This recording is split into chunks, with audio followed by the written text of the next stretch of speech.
하시니라. 아멘.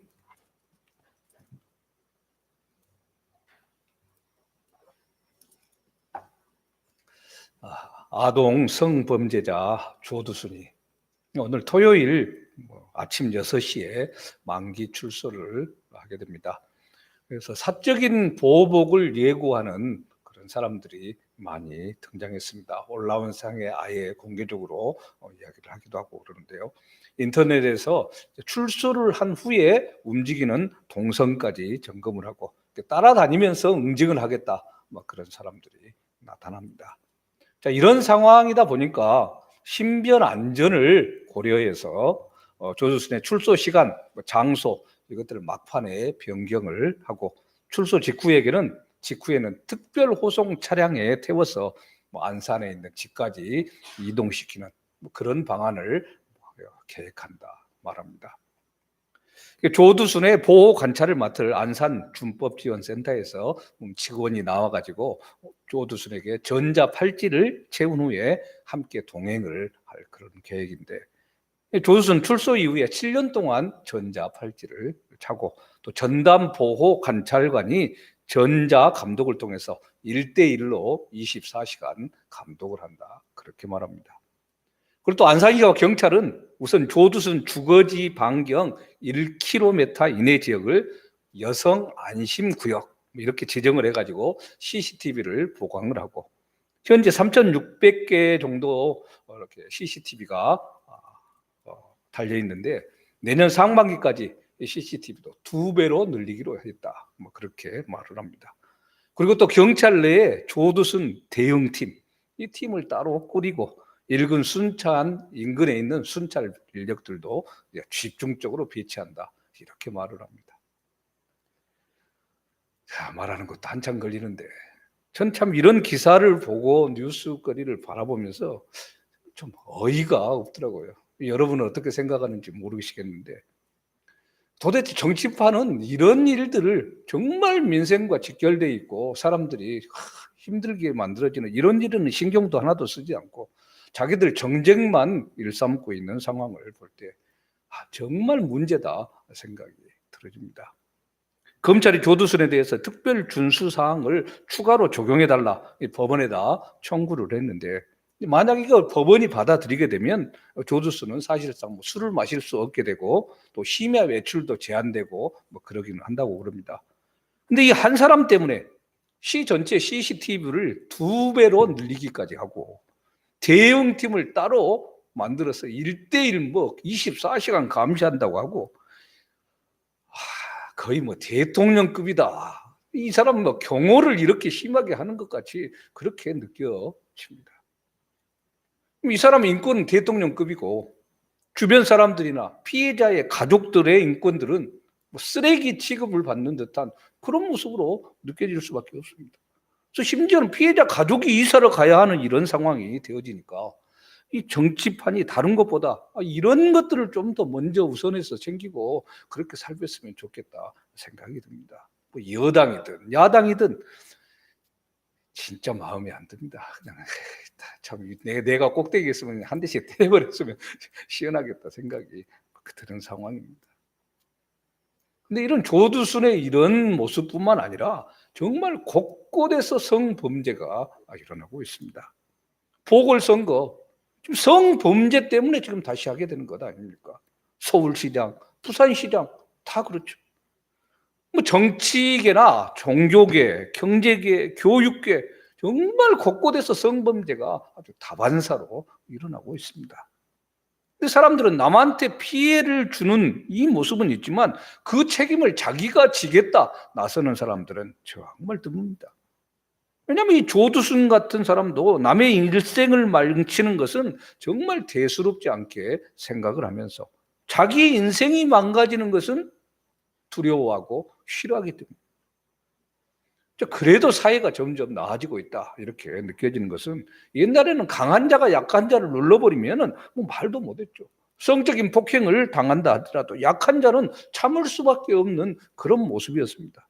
근데 이제 사회적으로는 정의에 대해서 많이 눈을 뜨게 되고 약한 자에게 가혹 행위를 당했다든가 그러면은 그것이 밝혀졌을 때 큰 망신을 당하고 대가를 지불해야 하는 그런 시대가 그래도 우리나라는 되고 있는 것 같습니다. 아직도 갈 길이 멀기는 하지만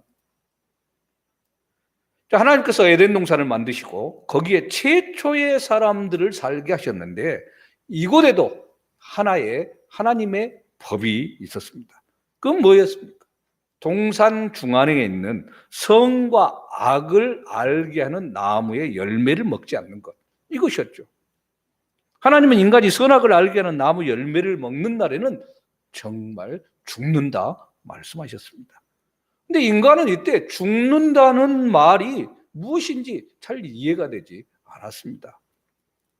왜냐하면 그때까지 죽는다는 것을 경험해 보지 못했기 때문이죠. 누가 죽었다는 것을 볼 수도 없었고요. 근데 인간의 죽음에는 세 가지가 있습니다. 첫 번째는 영적인 죽음입니다. 이건 하나님과의 관계가 끊어지는 거죠. 인간은 하나님과의 관계가 끊어지면 인간으로서의 가치가 없어지고 짐승과 같은 존재가 되고 말이죠.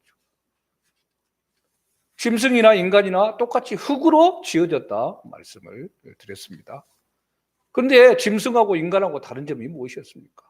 하나님의 영이 함께 했을 때 진짜 사람이 됐던 거죠. 이 영이 떠나버리면 짐승과 다를 바 없이 흙으로 돌아가는 존재입니다. 육체적으로는 살아있는데 마치 기억상실증에 걸린 것처럼 정말 자기가 누군지 모르게 되는 거예요. 그 두 번째는 육체의 죽음입니다. 이 세상을 살다가 언젠가는 육신의 몸이 없어지는 거죠. 물론 전쟁으로 죽을 수도 있고 교통사고로 죽을 수도 있고 늙어서 자연사 할 수도 있지만 어쨌거나 육체적으로는 결국 사라지게 될 몸입니다. 근데 사람은 육체가 죽으면 그냥 죽는 것이 아니라 엄청난 고통과 함께 죽게 되고 죽은 후에는 썩어서 흙으로 돌아가죠. 그리고 또 하나의 죽음, 영원한 죽음이 있습니다. 인간이 육체적으로 죽은 후에 하나님의 말씀에 불순종했을 경우 영원한 지옥의 버림을 받는 것. 그리고 예수 그리스도를 아는 일은 영원한 생명의 자리에 이르게 되는 것. 이것이죠. 근데 인간은 아무리 하나님의 말씀에 불순종해도 절대로 죽지 않는다. 뱀의 유혹의 말에 속아서 하나님의 말씀을 불순종하고 선과 악을 알게 하는 이 나무의 열매를 따먹습니다. 근데 정말 죽지 않아요. 육체적으로 죽지 않고 있었던 상황 아닙니까? 육체의 몸만 죽지 않은 것뿐이지 이미 그것을 벌써 따른 순간 하나님과의 관계가 단절된 영적 죽음이 임합니다. 그리고 모든 인간들에게 지옥의 무서운 저주가 기다리게 된 거죠. 자, 그러나 그럼에도 불구하고 하나님은 이 영적으로 사람들이 다시 살고 영원한 지옥의 죽음 형벌을 피할 수 있도록 기회를 주시는데 그들을 위해서 찾아오십니다. 직접 오십니다. 아담과 하와가 하나님의 말씀에 불순종하고 자기들의 몸이 벗은 것을 보고 부끄러워해서 무화과 나무로 치마를 만들어서 가립니다. 그리고 주님이 오시는 이 소리를 듣고 발자국 소리를 듣고 숨어버리죠. 하나님의 얼굴을 피해 숲속에 숨었습니다. 하나님은 그들이 숲에서 나올 때까지 계속해서 부르십니다. 그리고 하나님 앞에 얼굴을 들지 못한 채 그냥 수그리고 나타났을 때 하나님이 먼저 아담에게 묻습니다. 내가 이렇게 숨어있는 것은 누군가 네가 옷을 입지 않았다는 사실을 알려줬기 때문이냐? 또 내가 내게 먹지 말라고 명한 그 나무 열매를 먹었느냐? 물어보십니다. 그 11절이죠. 이르시되 누가 너의 벗었음을 내게 알렸느냐? 내가 내게 먹지 말라 명한 그 나무 열매를 내가 먹었느냐? 하나님은 아담이 하나님의 말씀에 불순종해서 죄를 지은 것 알고 계셨습니다. 그럼에도 불구하고 그냥 보이자마자 그냥 막 우레 번개 치고 막 어떻게 한 것이 않죠. 그냥 비난하거나 원망하지 않고 부드럽게 묻습니다. 소리치고 분노에 차서 말씀을 했다면 아담은 그냥 도망가기가 급급했겠죠. 하나님 아담한테 내가 혹시 나를 피해 숨은 것 짐승들 중에 누군가가 너한테 털이 없다고 흉을 받기 때문이냐. 다 털이 있는데 우리 사람만 털이 제대로 없잖아요. 아니면 혹시 내가 먹지 말라고 한 그 나무 열매를 먹었기 때문이냐? 묻습니다. 근데 왜 지금 여기서 하나님께서는 직접적으로 아담의 죄를 아예 딱 대놓고 책망하고 혼내지 않는가? 이런 의문이 듭니다. 왜 그렇습니까? 하나님께서 사람이 죄를 짓는다면 그 마음이 고집스러워지고 완악해지고 적대적인 모습으로 변해버린다는 사실을 잘 알고 있었기 때문입니다. 이런 강팍한 마음을 열 수 있는 것은 이 죄인에 대한 이해, 사랑, 용납이 있어야, 국률이 있어야 다가올 수 있죠. 그래서 하나님은 이 범죄한 아담을 윽박지르거나 비난하지 않고 죄인에 대한 사랑을 가지고 인격적으로 대해 주십니다. 그리고 이렇게 접근하시는 하나님께 아담이 대답을 하죠. 12절 말씀입니다. 아담이 이르되 하나님이 주셔서 나와 함께 있게 한 여자 그가 그 나무 열매를 내게 주므로 내가 먹었나이다. 자, 아담은 분명히 자신이 하나님의 명령을 거역하고 하나님이 먹지 말라고 한 그 나무 열매를 따 먹었다. 시인을 하죠. 하나님은 아담한테 이 죄를 시인하는 이 고백을 듣기 원하셨기 때문에 지금 묻었습니다. 만약 아담이 이것을 시인하지 않으면 공의로우신 하나님께서는 더 이상 도울 수 있는 방법이 없기 때문이에요. 자기 자신이 스스로 죄를 인정하지 않는데 어떻게 도움의 손길을 낼 수 있겠습니까? 아담이 하나님의 명령을 어기고 죄 지은 것 시인은 합니다. 그런데 이제 그 다음에 덧붙인 것이 있죠. 뭡니까? 내 책임이 아닙니다. 그럼 누구 책임입니까? 하나님이 주셔서 나와 함께 있게 하신 여자가 주어서 먹었습니다. 이렇게 대답을 합니다. 여자가 하라고 했으니까 내 책임이 아니고 여자 책임이고 또 하나님이 여자를 만드셨지 않습니까? 하나님 책임도 있습니다. 이렇게 책임 전가를 하는 거죠. 원래 아담은 정말 순수한 사람인데 죄를 짓고 나니까 이렇게 아주 그냥 교활하게 변해버리고 만 겁니다. 아담이 선악을 알게 하는 이 나무의 열매를 먹은 것에 대해서 뭐 하나님이 책임이 있습니까? 없습니다. 왜냐? 이건 인간이 스스로 자발적인 의사에 따라서 먹기 때문입니다. 누구든지 죄의 호기심은 있을 수 있습니다. 근데 이 호기심을 이기지 못하고 죄를 지었을 때 그 죄의 책임은 자기 자신한테 있는 것이지 왜 저것을 만들어 놨느냐 따져서는 안 되는 거죠. 그래서 이번에는 책임을 전가시킨 여자에게 하나님이 묻습니다. 13절 여호와 하나님이 여자에게 이르시되 내가 어찌하여 이렇게 하였느냐 여자가 이르되 뱀이 나를 꿰물어 내가 먹었나이다. 내가 어찌하여 이렇게 하였느냐 이렇게 묻는 것은 지금 무슨 뜻이냐면요, 하나님께서 여자를 남자와 함께 하게 했을 때는 분명하게 남자를 돕는 배필로 주셨다 이렇게 이야기했죠. 여자의 책임 중에는 남자가 죄 짓지 못하도록 지켜주는 책임이 있었던 겁니다. 근데 왜 남자를 지켜주지 못하고 오히려 내가 죄를 짓도록 빠뜨렸느냐 이거죠. 이 말에 대해서 여자가 할 말이 사실 없습니다. 왜냐하면 여자도 남자와 같은 사람으로 남자 못지않게 자기도 높아지고자 하는 그런 욕망이 안에 있었기 때문입니다. 그 야망과 욕망이 자신의 그 본분을 잊어버리고 오히려 남자로 하여금 죄를 짓게 만든 것이죠. 자, 그렇다고 여자 혼자서 죄를 다 짊어질 수 없기 때문에 뱀에게 또 책임을 전가시킵니다. 뱀이 나를 꿰어가지고 내가 그 꼬임에 넘어가고 말았습니다. 뱀이 원인입니다. 결국 아담이나 하와 둘 다 죄를 짓기를 했지만 죄를 책임지지 않습니다. 14절입니다. 여호와 하나님이 뱀에게 이르시되 내가 이렇게 하였으니 내가 모든 가축과 들의 모든 짐승보다 더욱 저주를 받아 배로 다니고 살아있는 동안 흙을 먹을지니라. 자, 일단 하나님은 여자의 말을 듣고 아담이나 하와에게 했던 것처럼 뱀한테 왜 너는 여자를 꿰었느냐 묻지 않습니다.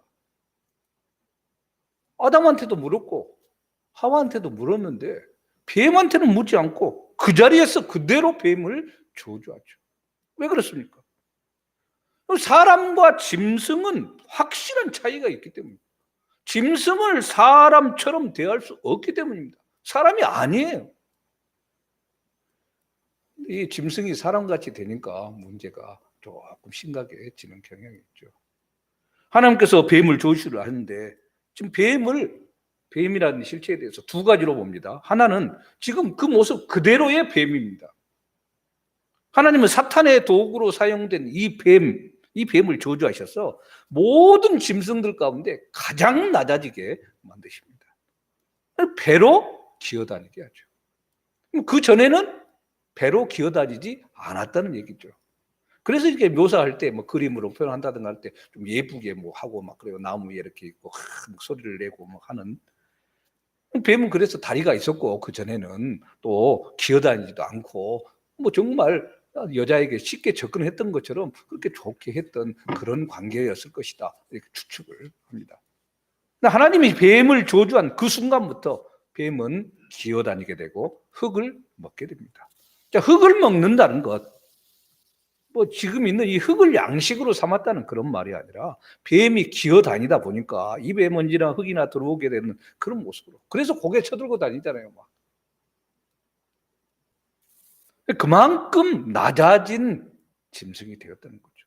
가장 천하게 기어다니고 발톱이나 이빨도 강하지 못하기 때문에 그래서 독이 있게 되는 그런 모습으로 나타난 것 같습니다. 자, 그리고 또 다른 한편에서 보면 하나님은 이 뱀을 통해 사람을 유혹한 사탄을 저주하는 겁니다. 사탄은 영원한 멸망의 대상이고 절대로 존귀해질 수 없는 더럽고 악한 영입니다. 사탄은 원래 인간을 유혹하기 전에 타락했습니다. 사탄은 하나님의 형상을 닮은 인간을 시기해서 타락시켰기 때문에 하나님은 영원히 사탄을 저주한 겁니다. 15절입니다. 내가 너로 여자와 원수가 되게 하고 내 후손도 여자의 후손과 원수가 되게 하리니 여자의 후손은 내 머리를 상하게 할 것이요 너는 그의 발꿈치를 상하게 할 것이니라 하시고. 자, 하나님은 여자의 후손과 뱀의 후손이 원수가 되게 하십니다. 만약 하나님께서 이 여자의 후손과 뱀의 후손을 그대로 내버려 두면 어떻게 되겠습니까? 둘이 딱 손을 잡게 되죠. 같이 뭉쳐 다니게 되는 것 아닙니까? 똑같은 죄를 짓는 일에 협조하고 또 죄를 짓게 만들었고 그래서 같은 동료 의식을 가지고 나가죠. 하나님을 계속 비방하면서 했을 것 아닙니까? 근데 하나님은 여자의 후손과 뱀의 후손이 원수가 되게 합니다. 그래서 사람들은 산이나 들이나 여러 곳에서 뱀을 보기만 하면 놀라서 피하거나 돌로 집어들거나 뭐 어떻게 쫓아나고 죽이고 이렇게 되는 거죠. 서로 피할 존재가 된 겁니다. 더 중요한 것은 상징적인 의미입니다.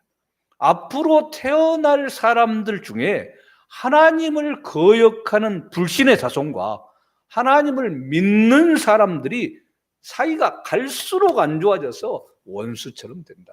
이것을 보여줄 겁니다.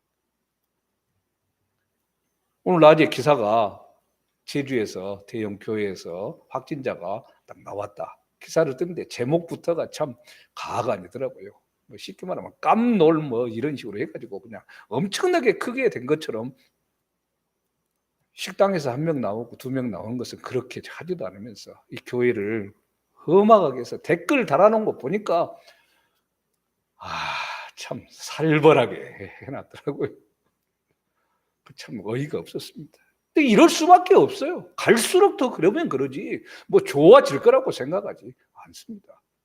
때로는 어떤 댓글 속에서 우리가 조심해서 받아들여야 할 그런 부분도 있기는 하지만 정말 말도 되지도 않게 상식적이고 뭐 논리적이도 않고 무조건 문제다 하는 경우도 있죠. 이렇기 때문입니다. 애당초 원수지간일 수밖에 없는 그런 상황이에요. 하나님은 앞으로 인간의 죄를 해결할 수 있는 방법을 예언하십니다. 이 여자의 후손으로 누군가 오는데 뱀의 후손에 독에 쏘여가지고 거의 죽게 됩니다. 근데 여자의 후손은 다시 살아나서 뱀의 후손의 머리를 상하게 만듭니다. 발꿈치 상하는 게 큰일이겠습니까? 머리가 깨지는 게 큰일이겠습니까? 발은 하나 잘라줘도 살 수 있는데 머리 깨져버리면 이제 끝장 아닙니까? 그래서 아주 치명상을 입히고 마는 거죠. 죄가 완전히 해결받는 모습을 나타냅니다. 모든 인류가 죄에서 구원을 받게 되는 것은 그래서 천사의 힘이나 인간의 힘으로 되는 것이 아니라 반드시 여자가 낳은 후손이 발꿈치를 뱀에게 물리면서도 그 머리를 상하게 함으로 구원을 받게 만듭니다. 이 여인의 후손이 장차 마리아의 몸에서 태어날 하나님의 아들 예수 그리스도를 상징하는 거죠. 그 창세기 1장, 2장, 3장 계속 중요한 것입니다. 근데 하나님은 뱀을 저주하는 것 이것만으로는 사람들이 죄를 깨닫지 제대로 못하니까 뭐 그럴 수밖에 없잖아요. 뱀은 뭐 눈에 안 보일 수도 있고 요즘 이제 우리가 이렇게 방역을 하고 그러니까 그래도 올 여름에는 뱀이 별로 안 보였어요. 항상 뱀들 막 이렇게 다니고 심지어는 우리 본당 앞에까지.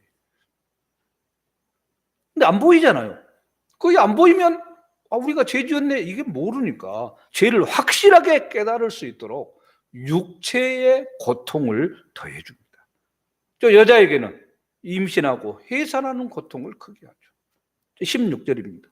또 여자에게 이르시되 내가 내게 임신하는 고통을 크게 더하리니 내가 수고하고 자식을 낳을 것이며 너는 남편을 원하고 남편은 너를 다스릴 것이니라 하시고. 자, 하나님은 여자에게 내가 하나님의 말씀을 어겼기 때문에 당장 죽어야 된다 말씀하지 않았습니다. 그 대신 임신하는 고통을 더하고 수고하고 자식을 낳을 것이다 말씀합니다. 뭐 지금이야 의학이 발달해서 제왕절개하고 그렇게 낳기도 하고 그러지만 뭐 여자들은 아이를 낳을 때 거의 죽을 만큼의 고통을 겪으면서 정말 잘못되면 출산할 때 세상을 떠나기도 하는 그런 일이 생기죠. 자, 이것을 통해서 하나님은 사람들이 지금도 죄 가운데 살아가고 있고 특별히 여자들에게 이 낳는 아이, 이 아이도 죄 가운데 태어나는 것이다. 이것을 깨닫게 하십니다. 하나님의 여성들에게 출산의 고통을 당한 것은 모든 인간은 태어나면서부터 뱃속에 있으면서부터 죄의 오염이 되었다. 이것을 보여줍니다. 그 본성 자체가 철저히 죄의 오염이 되어 있는 겁니다. 자, 그리고 더해서 하나님은 여성들로 하여금 남성 의존적인 모습이 되게 합니다.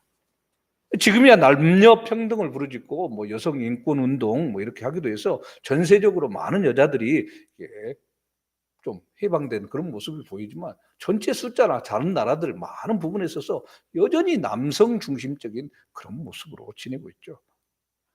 처음부터 그런데 여자가 남성의 소유물이나 남성에게 예속된 존재가 아니었습니다. 처음 여자는 남자와 대등했습니다. 오히려 더 어떤 면에서는 우월한 위치에 있을 수 있었습니다. 왜냐하면 여자가 남자를 돕는다는 것은 코치나 감독처럼 대등하거나 오히려 그 위에서 도울 수 있는 거예요. 그런데 인류가 타락하고 난 후에 여자들은 남자들한테 예속이 되어지고 남편 의존적이 되고 맙니다. 그 이유가 뭡니까? 일단 여자가 남자보다 힘이 약하기 때문이죠. 육체적인 부분에 있어서. 뭐 특별한 경우 힘이 더 훨씬 세가지고 남자들이 도저히 못해보는 분들도 보러 있기는 하지만 일반적으로 여성들의 힘이 더 약합니다. 그 대신 다른 동물들과는 달리 다른 동물들은 다 수컷 이것들이 더 예쁘고 뭐 사자만 해도 갈기 있고 뭐 이렇게 훨씬 더 나은데 여자가 더 아름답죠. 그런데 이 아름다움이 남자에게 예속되게 만들어버리는 것이 되고 맙니다.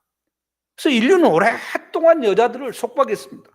어느 문화에서는 여자들이 아기를 낳아야 된다는 그런 기계처럼 생각해서 뭐 나이 얼마 되지도 않는데도 빨리 결혼시켜서 애를 낳게 하고 또 어떤 것에는 여자를 아예 노예화 시켜버리기도 하고 이 구약의 모습 속에서도 숫자도 헤아리지 않잖아요. 장정만 몇 명 이렇게 따지는 모습으로 나타나기도 합니다. 최근에 들어와서야 이 남자 중심의 문화에서 여성들이 더 해방되는 그런 모습을 보이고 있죠.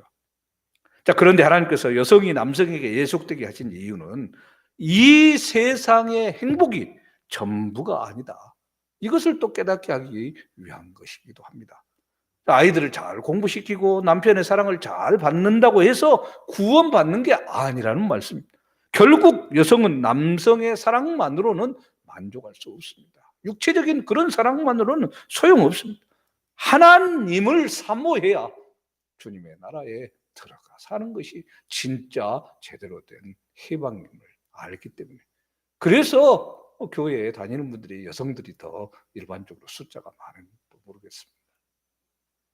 여성들이 이 세상에서 만족하지 못하는 것, 하나님 앞에 더 나아가는 길이 되기 때문이죠. 자, 그리고 이제 하나님은 남자에게 더 큰 벌을 내립니다. 17절 말씀입니다. 아담에게 이르시되 내가 내 아내의 말을 듣고 내가 내게 먹지 말라 한 나무의 열매를 먹었은즉 땅은 너로 말미암아 저주를 받고 너는 내 평생에 수고하여 그 소산을 먹으리라. 하나님 남자에게 평생 땀을 흘려야, 일을 해야 살게 해 주셨습니다. 죄가 영적인 죽음은 가져왔지만 하나님께서 육체적인 생명은 유지하게 해 주신 겁니다. 살아있는 동안 영생할 수 있는 그 길을 찾을 수 있도록 하기 위함이었습니다. 특별한 하나님의 긍휼이고 사랑입니다. 사형수들이 사형을 선고받았어요. 사형이 확정됐습니다. 근데 당장 사형을 집행하지 않고 계속 살려두는 것과 같습니다. 결국 우리의 삶은 죽음의 연장선에 있는 거죠. 예수 모르고 가는 삶의 마지막은 결국 무덤일 뿐이지만, 예수를 그동안에 알고 나가는 사람은 영원한 생명의 자리로 들어가는 그게 길이 되는 거죠. 그러니 우리 인간은 이 세상에서 먹고 사는 게 얼마나 힘든가, 이걸 통해서 우리의 죄, 우리의 타락, 이것을 다 내려놓고 주님을 더 바라보는 자리에 서고 나아가는 겁니다. 그것도 17절에서 땅이 너로 말미암아 저주를 받는다. 이것은 인간의 타락으로 모든 피조 세계가 다 저주를 받게 되었다는 말입니다. 로마서에서도 이런 부분들을 또 언급을 합니다. 인간의 죄로 말미암아 피조 세계 전체가 타락하게 됐습니다.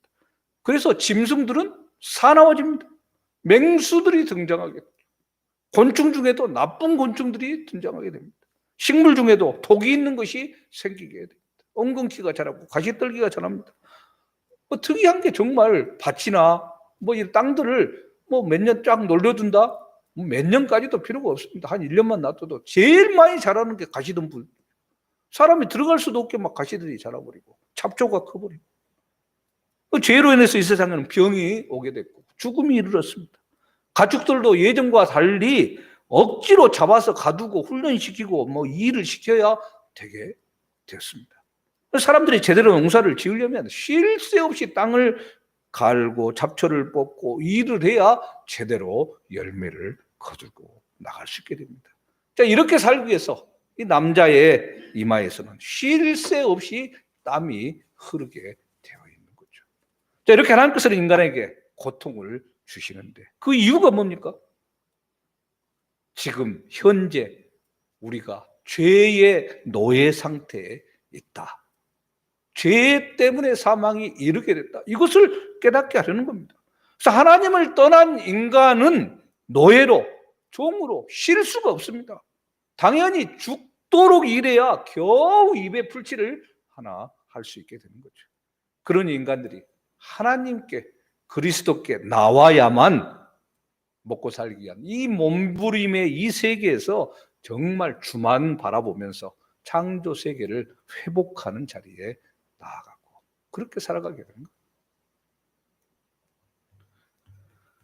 자, 그리고 이제 18절, 19절. 땅이 내게 가시덤불과 엉겅퀴를 낼 것이라. 내가 먹을 것은 밭의 채소인즉 내가 흙으로 돌아갈 때까지 얼굴에 땀을 흘려야 먹을 것을 먹으리니 내가 그것에서 취함을 입었습니다. 너는 흙이니 흙으로 돌아갈 것이니라 하시니라. 결국 모든 인간은 하나님 앞에 죄를 지음으로 인해 이 세상에 어느 정도 살아가다가 다 죽어야 하는 존재입니다. 흙으로 돌아가는 존재입니다. 죄는 우리 인간으로부터 영원한 생명을 뺏어가고 말았습니다. 그러니 생각해 보면 우리 인간은 전부 다 전에도 한번 그렇게 이야기했는데 죽음이라는 이 시한폭탄을 머리에다가 딱 이고 다니는 것과 똑같습니다.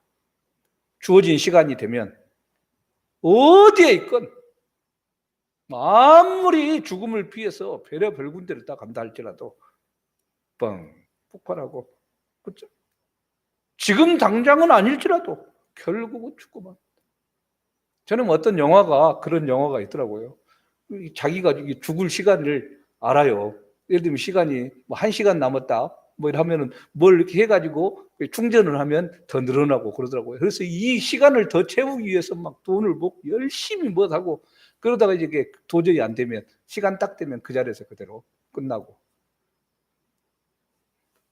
눈에 보이지 않지만 다 죽음이라는 것을 향해서 나아갈 뿐입니다. 그건 이제 특별히 또 하나 유념해서 볼 수 있는 부분은요, 하나님이 이런 처벌을 남자와 여자에게 내렸는데 아담이 하와 때문에 신세 망치게 되었다, 불평불만하고 너 때문이야 너 때문이야 미워하거나 싫어하는 모습이 아무데도 나오지 않아요. 나올 법도 한데 20절 말씀을 보면, 자, 2일 후에 아담은 아내의 이름을 하와라 부릅니다. 그 전까지는 이름이 없어요. 그래서 제가 계속 저도 지금 남자, 여자 이렇게만 얘기를 하잖아요. 이제 하와라는 이름이 이때 등장합니다. 근데 하와라는 이름의 뜻이 생명이라는 뜻입니다. 무슨 말이냐면요, 아담은 여인의 후손을 통해 온 인류가 살게 된다는 이 하나님의 말씀, 이것을 믿고 기다리게 된 거죠. 여인을 통해서 생명이 영원한 자리에 이르게 되는 이 시간이 될 수 있다는 것을 알고 이름으로 부른 겁니다. 하와가 다시 생명으로 쉽게 말하면 이어지게 만드는 축복의 통로라는 사실을 알게 되니 미워할래야 미워할 수가 없는 존재입니다. 반드시 이 하와 생명을 통해서 진짜 생명이 임하기 때문이죠. 그리고 21절은 하나님께서 죄로 말미암아 타락한 인간을 위해 사랑을 베푸는 장면이 나옵니다. 무엇입니까? 하나님의 아담과 하와를 위해 가죽옷을 지어서 입히죠. 하나님의 아담과 하와를 위해서 가죽옷을 입혔다는 것은 인간의 수치를 가리기 위해서 한 짐승이 피를 흘려 죽었다는 얘기입니다. 인간의 수치를 가리기 위해서, 생명의 연장을 위해서 한 짐승이 피 흘려 죽습니다. 이 피의 중요성을 알리는 제사적인 의미를 가르쳐 준 거죠. 이 짐승의 죽음이 무슨 죽음입니까? 예수 그리스도의 대속의 죽음을 표시하는 거죠. 시작입니다. 그래서 이 가죽옷은 예수 그리스도를 예표하는 것이다, 이렇게까지도 이야기합니다. 입고 있던 이 옷이 대속의 죽음 때문에 살게 되었다는, 하나님이 우리를 위해서 지어주었다는 은혜의 표시, 이거 하나님이 함께하는구나, 이것을 계속 느끼고 가지고 즐기잖아요, 입을 때마다. 아담이 잃었던 생명나무 열매, 그래서 예수님이 다시 돌려주십니다. 주님께서 생명이 되시고 내가 길이고 진리고 생명이다 말씀하죠. 또 내가 생명의 떡이다. 아담이 잊어버렸던 이 영생을, 잃어버렸던 영생을 예수 그리스도께서 다시 주신 겁니다. 예수님은 썩는 양식을 위해서 일하지 말고 영생하는 양식을 위해서 일하라 말씀합니다. 수고하고 땀 흘리고 애써 벌어보았자 먹고 결국은 죽고 끝날 것이지만 정말 그 안에서 끊임없이 역사하는 그 영원한 생명의 양식을 위해서 살아가는 모습, 이게 우리가 나아갈 길이다 말씀하죠. 특별히 크리스마스가 다가오는 이 대림절의 두 번째 주간을 우리가 보내고 있는데, 주님이 이 땅에 생명을 주시러 오는 이유를 이 오늘 말씀 속에서 그래서 더 이해할 수 있는 부분이 되어집니다. 왜 오시는가? 늘 이야기하지만 마구간에 태어나신 이유, 말의 먹이잖아요. 먹이통에 태어난 겁니다. 먹히기 위한, 베들레헴에서 태어난 이유 떡집입니다. 떡은 먹혀져야 돼요. 주님은 생명의 떡으로 이 세상에 오십니다. 그래서 단순하게 그냥 무조건 이렇게 되어지는 게 아니라 그 안에 다 의미가 있고 말씀이 있는 거죠. 예수님이 오셔서 뱀에게 발꿈치를 물려서 십자가에 달려 죽으시고, 그러나 다시 살아나셔서 뱀의 머리를 상하게 하십니다. 완전히 부시셔서 승리를 거두게 하십니다. 그래서 예수 그리스도를 믿어서 우리의 모든 죄의 사슬이 끊어지고 다시 하나님의 말씀만 붙들고 나아가야 할 이유가 여기에 있습니다. 영원한 생명의 자리로 우리를 부르시는 그 주님 앞에 우리가 응답하고 나아가는 것이죠. 특별히 돌아오는 주일은 이제 또 성서주일로 우리가 함께하는데, 그래서 말씀의 소중함을 더 깨닫게 되는 이유가 여기 있습니다. 말씀으로 오신 주님이기 때문에 그 말씀의 주님을 제대로 알고 더 깨닫고 성령께서 특별한 은혜를 베풀어 주셔야 참된 영원한 생명의 자리를 온전하게 내 것으로 알고 취할 수 있는 것입니다. 아담이 놓아버렸던 그 영원한 생명, 죄를 범함으로 죄 가운데서 죽을 수밖에 없었던 우리를 주님은 다시 오셔서 우리의 영원한 생명의 자리를 다시 회복시켜 주십니다. 그래서 새 피조물 이렇게 이야기하는 거죠. 타락했던 모든 피조 세계를 완전히 새롭게 하는 주의 능력, 이것들이 우리 대림절 둘째 주간을 또 살아가는 우리 모두에게 함께하기를 주님의 이름으로 축원합니다. 아멘. 변함없는 은혜와 사랑으로 우리를 붙들어 주시고 인도하시는 사랑의 하나님 아버지, 죄로 인해 죽을 수밖에 없었던 우리들에게 가죽옷을 지어 입히시고 예수 그리스도의 피로 새롭게 죄사함 받을 수 있도록 인도하신 은혜를 감사합니다. 특별히 대림절의 둘째 주간을 지내는 이 시간이 우리가 온전히 주를 더 바라보는 시간 되게 하시고 영원한 생명으로 우리와 함께 하시는 주님을 바라볼 수 있도록, 그리고 우리 또한 그 자리에 함께하는 은혜를 맛볼 수 있도록 주여 함께하여 주시옵소서. 날마다 채우시는 주님으로 인해 더 감사와 찬양이 끊이지 않기를 소망하고 함께하실 살아계신 예수 그리스도로 기도합니다. 아멘. 하늘에 계신 우리 아버지의 이름을 거룩하게 하시며 아버지의 나라가 오게 하시며 아버지의 뜻이 하늘에서와 같이 땅에서도 이루어지게 하소서. 오늘 우리에게 일용할 양식을 주시고 우리가 우리에게 잘못한 사람을 용서하여 준 것 같이 우리 죄를 용서하여 주시고 우리를 시험에 빠지지 않게 하시고 악에서 구하소서. 나라와 권능과 영광이 영원히 아버지의 것입니다. 아멘.